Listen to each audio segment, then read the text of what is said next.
Hello student, यदि आपने मूल निवास प्रमाण पत्र है वो नहीं बनवाए हैं और आप राजस्थान स्कॉलरशिप के लिए अपना ऑनलाइन फॉर्म भरना चाहते हैं तो उस फॉर्म में आपसे मूल निवास प्रमाण पत्र है वो मांगा जाता है, या फिर आप इस मूल निवास प्रमाण पत्र को किसी और कार्य में भी यूज कर सकते हैं। तो आप मूल निवास प्रमाण पत्र बनाते हैं, ऑनलाइन फॉर्म भरते हैं, इससे पहले आपको एक ऑफलाइन फॉर्म भी आपको भरना होता है। तो स्टूडेंट, आपको इस ऑफलाइन फॉर्म को कैसे क्या भरना होता है और इसमें आपको किन किन के साइन हैं वो आपको करवाने होते हैं, तो जानने के लिए इस वीडियो में एंड तक बने रहिए।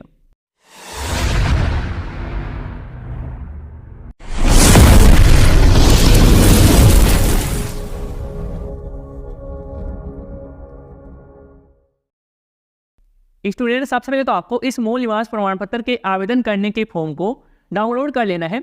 डाउनलोड करने के लिए इसका जो लिंक है इसी वीडियो नीचे डिस्क्रिप्शन पार्ट पे आपको मिल जाएगा। उस लिंक पर क्लिक करेंगे तो आपके मोबाइल में ये पीडीएफ फाइल वो डाउनलोड हो जाएगी। इसके बाद में आपको अपने नज़दीकी कंप्यूटर शॉप पर जाकर इसका जो प्रिंट आउट है वो आपको निकलवा लेना है। इसके बाद में आपको इस फॉर्म को भरना है। तो इस फॉर्म में सबसे पहले तो आपको प्रार्थी की पासपोर्ट साइज में फ़ोटो है वो यहाँ पर आपको चिपकानी है।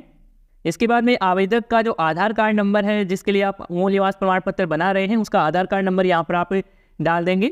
इसके बाद में आपका परिवार का जो आधार कार्ड नंबर है वो यहाँ पर आपको दर्ज कर देना है। इसके बाद में आपको प्रार्थी का जो नाम है जिसके लिए आप मूल निवास प्रमाण पत्र बना रहे हैं उसका नाम यहाँ पर आप डाल देंगे। इसके बाद उसका पिता का नाम है वो यहाँ पर आप दर्ज कर देंगे, या फिर आप किसी लेडीज़ का बना रहे हैं तो आप पति का नाम भी यहाँ पर आप दर्ज कर सकते हैं। इसके बाद में आपका जो वर्तमान पता है, वर्तमान स्थायी पता है वो यहाँ पर आपको डाल देना है, जो भी आपका स्थायी पता है। इसके बाद में आपको पिता, माता, पति, संरक्षण का जो मूल स्थान है यानी कि परमानेंट एड्रेस है वो यहाँ पर आपको दर्ज करना होगा। नीचे की तरफ आएंगे तो यहाँ पर आपको पिता का जो वेबसाइट है वो क्या है वो यहाँ पर आप दर्ज कर देंगे। इसके बाद आपको जन्म स्थान है वो यहाँ पर आपको डालना होगा, तो जो भी आपका जन्म स्थान है वो यहाँ पर आप दर्ज कर देंगे।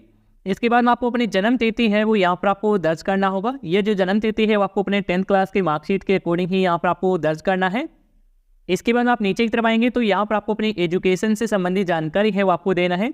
तो इसमें आपसे पूछा जा रहा है कि आप 1 से लेकर 9वीं तक आपने कौन सी क्लास में, कौन से स्कूल में आपने पढ़ाई की है, उस सेक्शन का जो नाम है वो आपको डालना है, उस स्थान है वो यहाँ पर आपको दर्ज कर देना है। इसी प्रकार से आपको 10th क्लास, 12th क्लास, स्नातक, स्नातकोत्तर या फिर अन्य कोई कोर्स किया है तो उसकी जानकारी है वो यहाँ पर आप दे सकते हैं। नहीं किया है तो आप इसे खाली भी छोड़ सकते हैं। इसके बाद आपको पॉइंट नंबर 9 में यहाँ पर आपको सेव पिता का अचल संपत्ति का जो विवरण है, मई स्थान है वो यहाँ पर आपको दर्ज करना है, तो जो भी आपका एड्रेस है वही यहाँ पर आप दर्ज कर देंगे।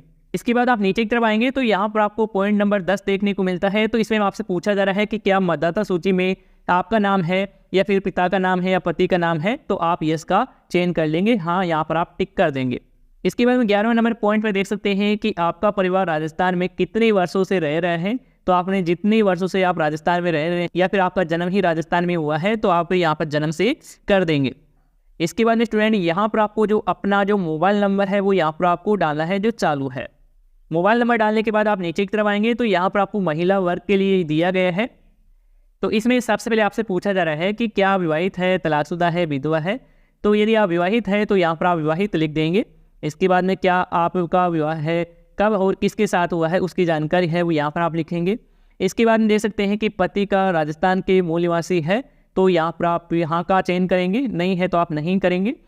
इसके बाद में आपसे पूछा जा रहा है कि आप अपने पति के साथ कब से वह किस स्थान पर रह रहे हैं उसका जो एड्रेस भी यहाँ पर आप फिल कर देंगे। इसके बाद आप नीचे की तरफ आएंगे तो प्रार्थी का जो सिग्नेचर वगैरह है वो यहाँ पर आपको करवा लेना है जिसके लिए आप मूल निवास प्रमाण पत्र बनवा रहे हैं। इसके बाद में आपको डेट मेंशन करना है और यहाँ पर आपको स्थान है वो आपको डाल देना है। इसके बाद में आपका फॉर्म का फर्स्ट पेज है वो कंप्लीट हो जाता है। नीचे की तरफ आएंगे तो नेक्स्ट पेज में यहाँ पर आप तो अलग अलग उत्तरदायी व्यक्तियों के सिग्नेचर वगैरह है, मोहर वगैरह है वो इसमें आपको लगवाना होगा। तो आप इसमें अपने सरपंच के भी करवा सकते हैं, सरपंच की मोहर वगैरह है और यहाँ पर सिग्नेचर वगैरह हो जाएंगे। और दूसरे में यहाँ पर किसी गवर्नमेंट टीचर के यहाँ पर आपको सिग्नेचर वगैरह है वो यहाँ पर आपको करवा लेना है। और यदि आप दोनों ही टीचर के करवाना चाहते हैं किसी गवर्नमेंट कर्मचारी के तो भी यहाँ पर आप करवा सकते हैं। इसके बाद आप नीचे की तरफ आएंगे तो यहाँ पर आपको दस्तावेजों का विवरण है उसमें आपको दर्ज करना है। यदि इसमें अपनी जानकारी दर्ज करना चाहें तो आप कर सकते हैं, नहीं करना चाहते हैं तो इसे आप खाली भी छोड़ सकते हैं। अब स्टूडेंट इस फॉर्म के तीसरे पेज पर आएंगे तो यहाँ पर आपको शपथ पत्र है वो देखने को मिलेगा। शपथ पत्र आपको अलग अलग कंडीशन में देखने को मिलेगा। पहला है बालिग होने की दशा में, और दूसरा है नाबालिग होने की दशा में, और तीसरा है विवाहित महिलाओं के लिए।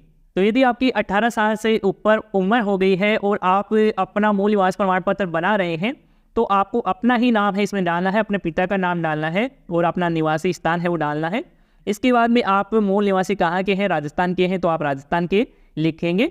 इसके बाद में यहाँ पर आपकी जो समस्त दीक्षा है राजस्थान से ही पूरी की है वो यहाँ पर आप डाल देंगे। इसके बाद में आपको शपथ ग्रहीता के जो सिग्नेचर वगैरह है वो यहाँ पर आपको करवा लेना है, यानी कि आपने इस शपथ पत्र में जिसका नाम यहाँ पर फर्स्ट में डाला है उनके ही सिग्नेचर है वो यहाँ पर आपको करवाना होगा। नीचे की तरफ यहाँ पर आपको सत्यापन है वो भी आपको करवाना होगा, फिर से आपको सिग्नेचर उन्हीं के करवाना होगा और यहाँ पर आप डेट मेंशन कर देंगे। और यदि आप नाबालिग है, आपकी एज है वो 18 साल से कम है, तो आपके पिता के द्वारा ही ये जो फॉर्म है वो भरा जाएगा। तो इसमें आपको सबसे पहले पिता का नाम डालना है, इसके बाद आपके दादा का नाम डालना है, निवासी डालेंगे। इसके बाद में यहाँ पर दे सकते हैं कि आप मूल निवासी कहाँ के हैं, राजस्थान के हैं तो आप राजस्थान लिखेंगे। इसके बाद में यहाँ पर आपको अपना नाम है वो आपको डालना है जिसके लिए आप मूल निवास प्रमाण पत्र बना रहे हैं। इसके बाद उम्र है वो यहाँ पर आप डालेंगे। इसके बाद में आपका जन्म है वो कहाँ हुआ है वो उसकी जानकारी है वो यहाँ पर आप दे देंगे।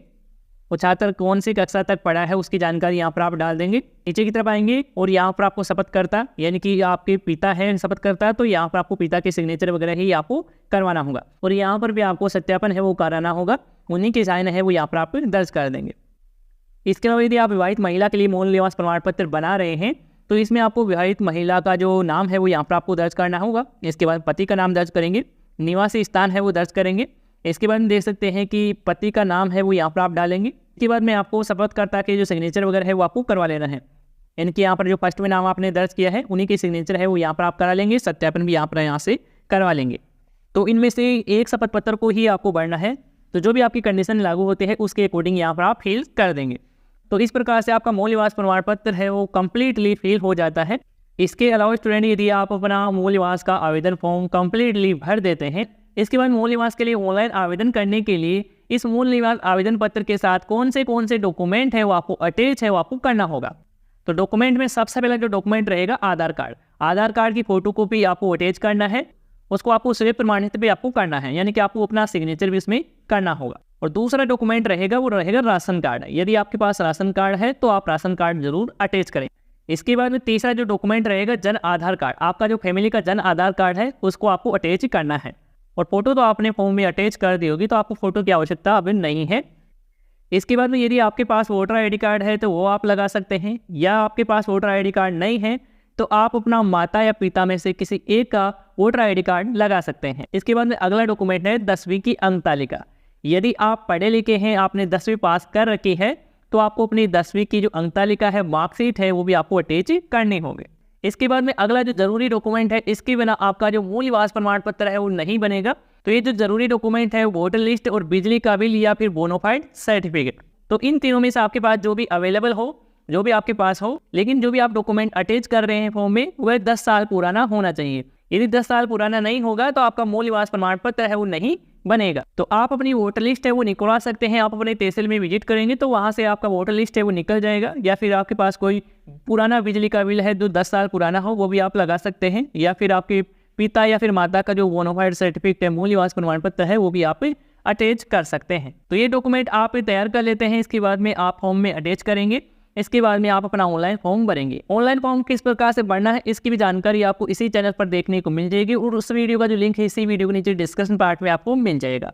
अब मैं आपको मूल निवास के भरे हुए आवेदन पत्र को एक बार प्रीव्यू है उसका दिखा देता हूं ताकि आपको अच्छे से समझ आ सके। तो आप यहाँ पर देख सकते हैं, तो ये डॉक्यूमेंट है वो आप तैयार कर लेंगे और इस प्रकार से आप इस फॉर्म को भर लेंगे। तो स्टूडेंट यदि आपको आज की वीडियो की जानकारी पसंद आई है तो इस वीडियो को लाइक कर दीजिएगा। चैनल पर यदि नहीं है तो चैनल को सब्सक्राइब करके नोटिफिकेशन बेल आप जरूर दबा लीजिएगा। इस वीडियो में इतने ही, और यदि आपको इसी से रिलेटेड कोई सवाल है, सुझाव है तो आप हमें कमेंट बॉक्स में बता सकते हैं। धन्यवाद दोस्तों।